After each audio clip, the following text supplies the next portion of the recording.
Okay, there's some Nicolas Cage stuff that I want to get into here, but first, up on the screen is a video of Tom Cruise at the beginning of the post 9/11 Oscars. I was not aware that he gave this introduction. And it just so happens that it is written by Cameron Crowe. And of course, Tom Cruise is in Vanilla Sky as David Ames, or Bowman, which is directed by Cameron Crowe. He stars in that film, and I was thinking about that term, how we are conditioned to refer to these actors as stars. And when you get into this information and you see how everything is coordinated around the stars and the planets and that whole cosmic dance that's going on up above us, it makes sense why they would be referred to as stars, because they are infused into the stellar programming, right? The subconscious sorcery that is projected into the mind through what is scripted around the actors and the characters that they play. Of course we would call them stars, because it fuses that idea into our mind in a subtle way that we're not consciously aware of. But anyway, I gotta play this for you so you hear what he says. Remember, this is just a few months after September 11th, 2001. There's still a lot of emotion surrounding what happened on that day. And it's a very somber tone, and people are not yet aware of the bigger picture of what transpired. It just happened. So no one except an extreme minority would understand the weight of what he says here. And I'll just play it without talking about it more. Magic. We're all here tonight or sitting at home watching because something came off a movie screen. A little bit of magic touched our lives. Now, first of all, he's talking about seeing a film and that being magic, but understanding what 9/11 was, now we understand that from their perspective, that thing that was presented to us through the screen was magic. And you always remember where you were. The theater, the popcorn, the people you were with when it happened. It was 1968. My family was living in Ottawa, Canada. The movie was Stanley Kubrick's 2001: A Space Odyssey. And I couldn't stop thinking about it. What is life? What is space? What is existence? I was 6 years old. And I knew right then and there, I wanted to be an astronaut. What Cameron Crowe wrote here is all about the space odyssey as it relates to 9/11, but no one is understanding this in the moment. Everybody in this room is doing the laughter thing, and they're all a part of Hollywood for the most part, right? And some of them know what's going on, some of them don't. Who cares, right? We know what's going on now. It doesn't matter what they know. But that is what is being infused into the subconscious mind in this moment. It's this connection between 9/11 and 2001: A Space Odyssey via Tom Cruise, who has all of these roles that were scripted to play into that programming. It's easy to see after the fact, but it's very difficult in the moment.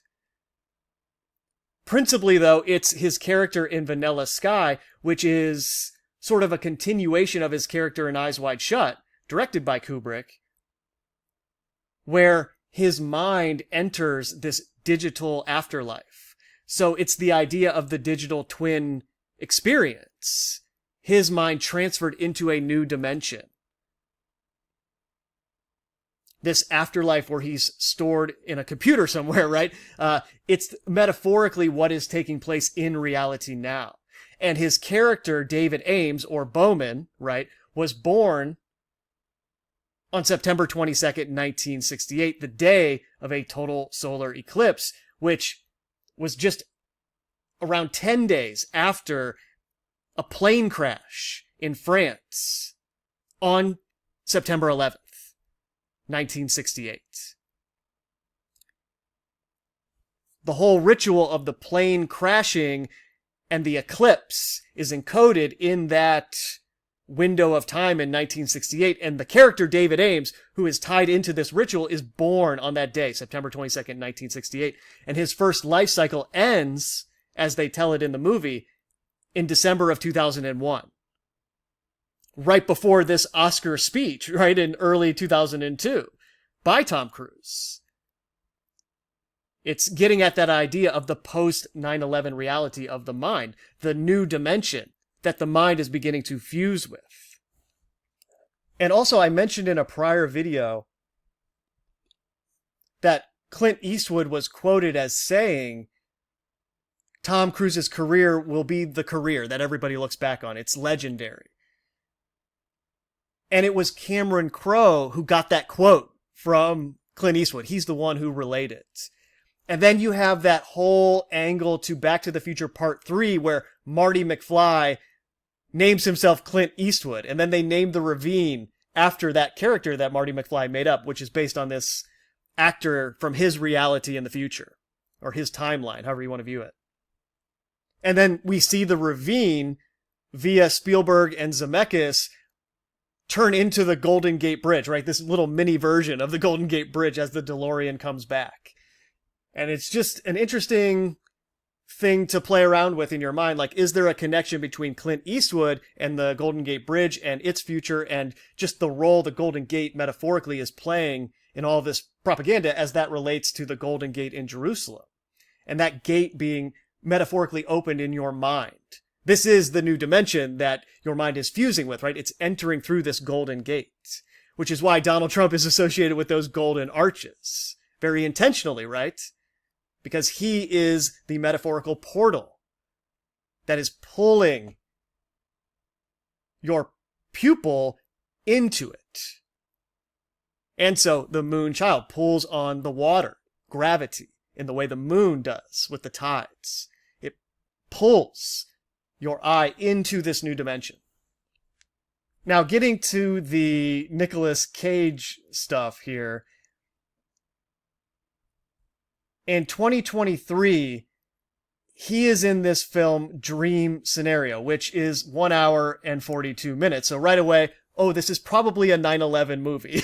You know, okay, it's 102 minutes long. It's Nicolas Cage, right? Moonstruck, the towers in the moon, like I got into in the last video, and it's 1 hour and 42 minutes long. The same length as Moonstruck and 9/11 and The Wizard of Oz, and many other films, I'm sure, that are related to this that I'm just not aware of.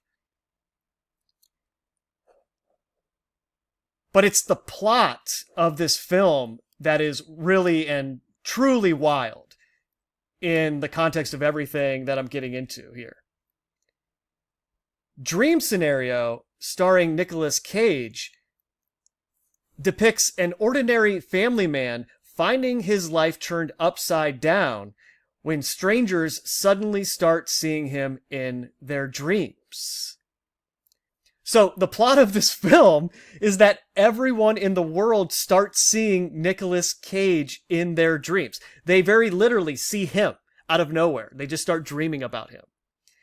And immediately it's like, okay, this is most likely a metaphor for how this subconscious sorcery is injected into the collective mind, right? Through this propaganda that is infused into these characters and all the roles they play, the meta script, as it were.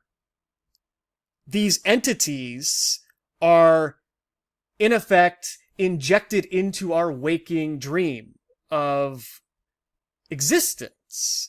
And the waking dream is the reality that is created by media and everything that encompasses, right? It's society as we know it.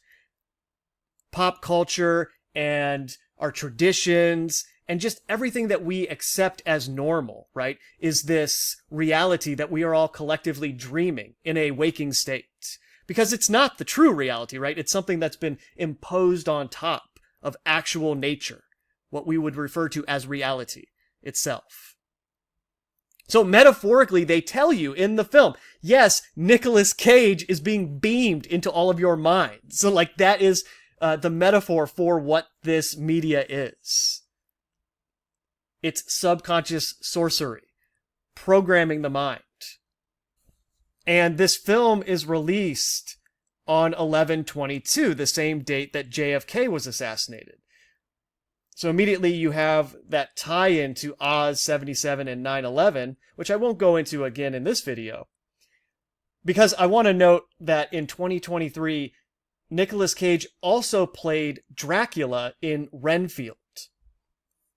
And this film was released at the Overlook Film Festival, which is very clearly a nod to Stanley Kubrick, on March 20th, 2023, and then it was later released on April 14th in the USA in theaters. But do you see what they're showing you here in the context of Dream Scenario? Just a few months before Dream Scenario is released, Nicolas Cage also plays Dracula. He plays a vampire.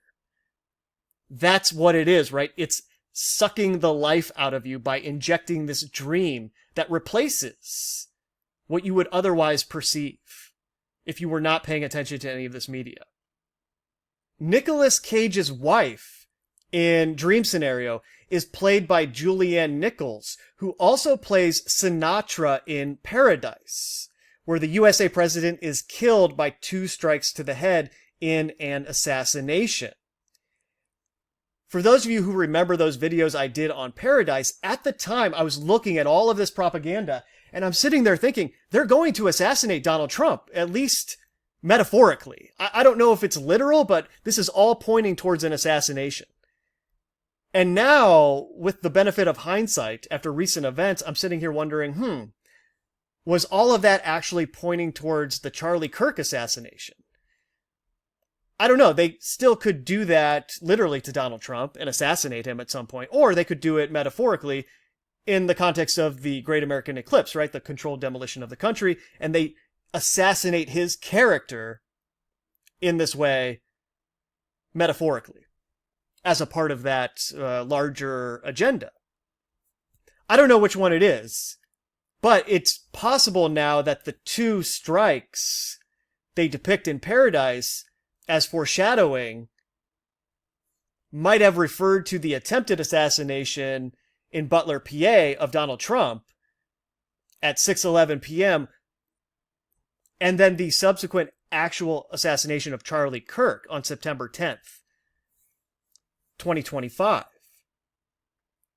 Remembering that James Marsden played JFK in The Butler, right? The president in the series Paradise is played by an actor who was also playing JFK in The Butler. And he's assassinated as that character, as the President Bradford in Paradise, who had the number 47 basketball jersey at his funeral. I mean, they couldn't make it more obvious. And then, the attempted assassination of Donald Trump takes place in Butler, PA. And Marsden played JFK in The Butler. And obviously, Mars is directly in that actor's name, which was kind of evoking Elon Musk and his role in all of this during that point in time when Paradise came out. For those of you who don't know, Elon Musk is obsessed with Mars and is very closely associated with it. But I was sitting here writing this out, and I wrote the word paradise, and it just struck me in the moment, paradise, pair of dice. Snake eyes. Oh my gosh, is that what it is? Is that why this show was encoded with all of this stuff? Because paradise is pair of dice, or snake eyes, meaning it's tying into that subconscious ritual.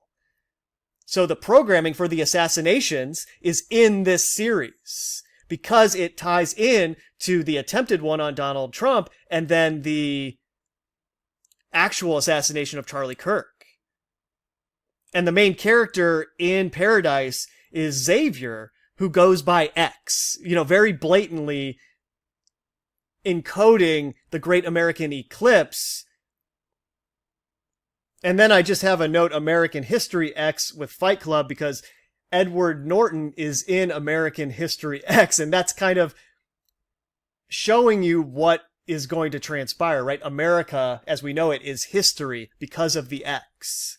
And the plot of that film involves this guy who gets out of jail and is this white nationalist, which is how MAGA or Contact is depicted as a movement. It's this domestic terrorist white nationalist agenda.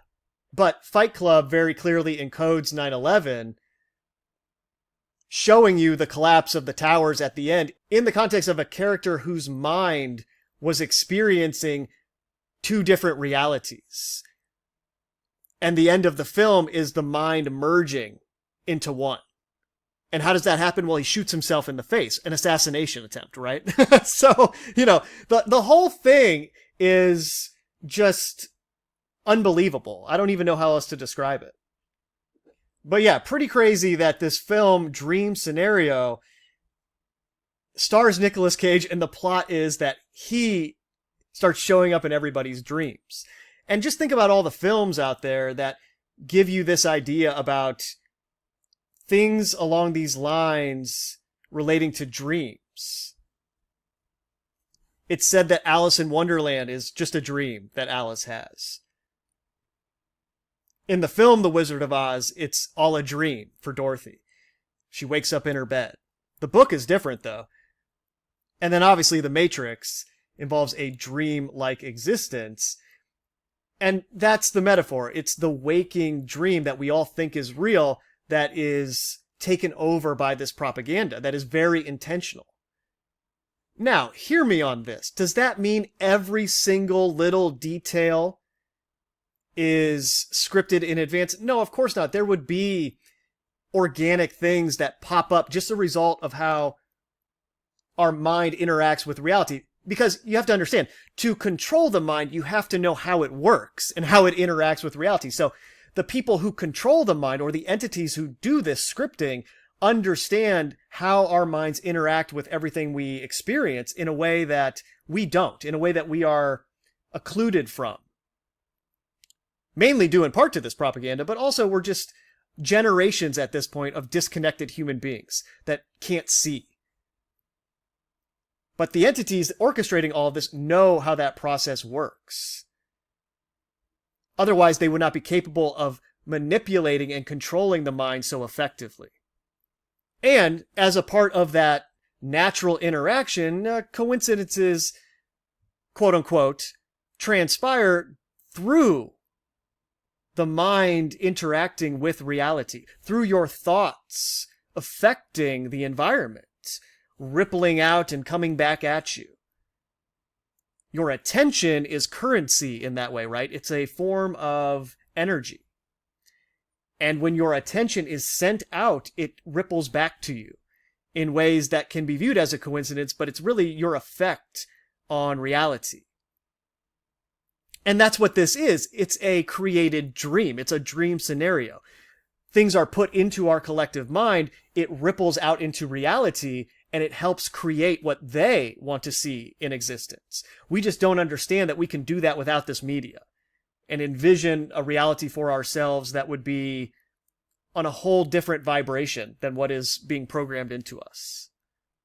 And the chaos magicians, quote unquote, say this. Our magic is designed to create synchronicities. We know it's working good when a lot of those things show up. So the sorcerers doing all of this programming in the films and all of that understand that process. They know that'll just naturally happen because the magic is so strong and it's been so perfected at this point via technology.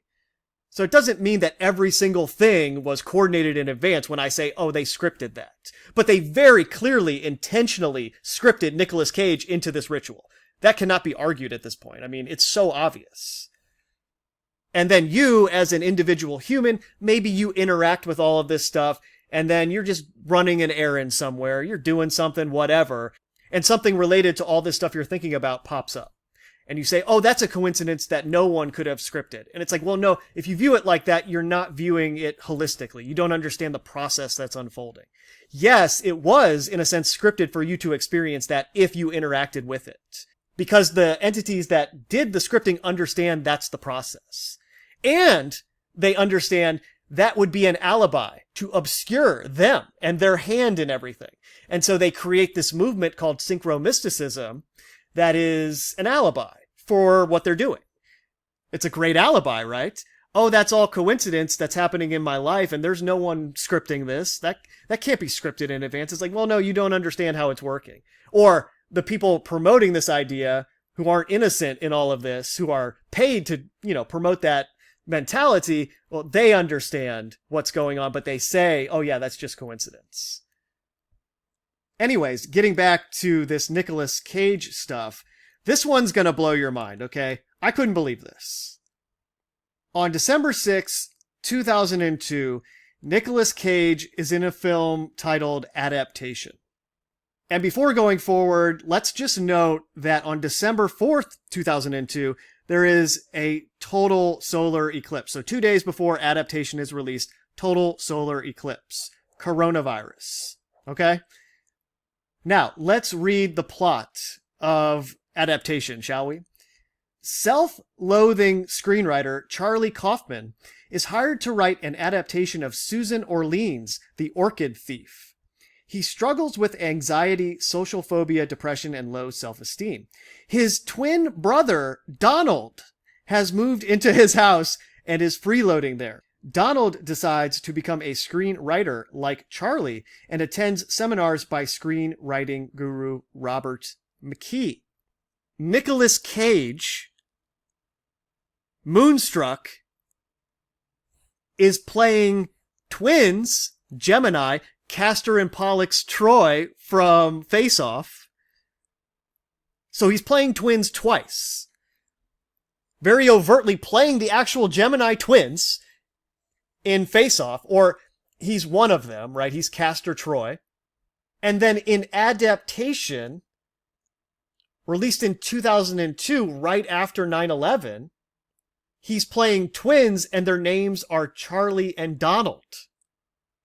And it's all about them adapting a book by Susan Orlean,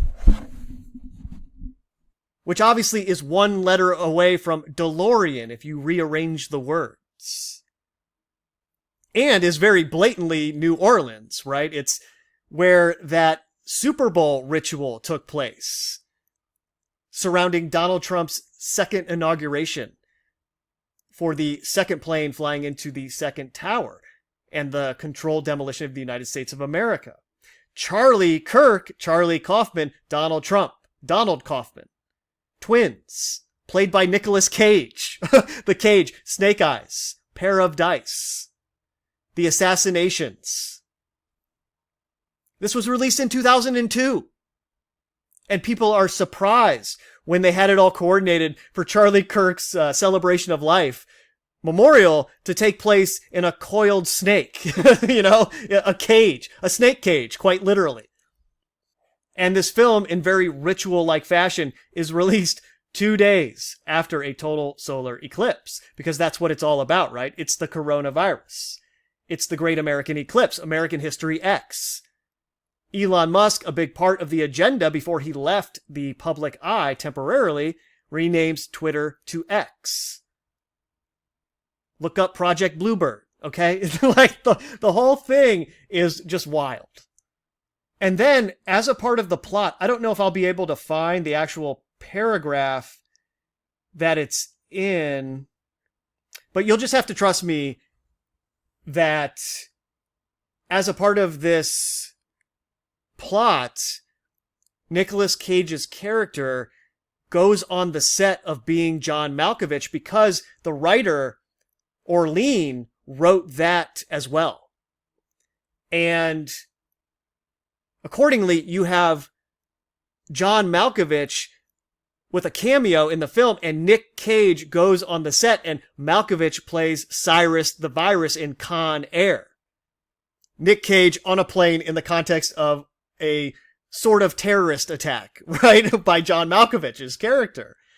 Cyrus the Virus. Donald Trump is now being compared to Cyrus the quote-unquote great for what he's doing in the Middle East. And of course, Trump is Needles. He's the virus. He is the coronavirus. He's the moon child covering the sun, metaphorically, you see? The Great American Eclipse. And they encoded all of this into Nicolas Cage. Very blatantly. I mean, it's just beyond obvious. It's a dream scenario. You see, once you understand what they have done to Nicolas Cage's characters, what they have scripted in a meta way throughout the whole thing, he then symbolically is every actor in Hollywood. He's every member of the media in this film. And he shows up in the dreams of everyone, meaning their propaganda shows up in your waking dream through this process. It's 1 hour and 42 minutes long. It's 102 minutes. It's 9/11. Okay. That's what's taking place here. That new dimension is fusing with your mind. Your mind is being sent to the land of Oz. JFK is assassinated by Oswald, allegedly on 11/22. That's the release date. It's a vampire. Billy Corgan told you, right? The world is a vampire. Paradise, pair of dice, snake eyes, Cage.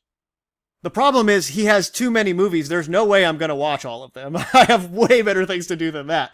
Maybe collectively, if we all watch one or two, the comment section to this video can kind of serve as a research center if you want to drop some nuggets in there along these lines and kind of build the case further. But there's no way I'm going to watch all these films.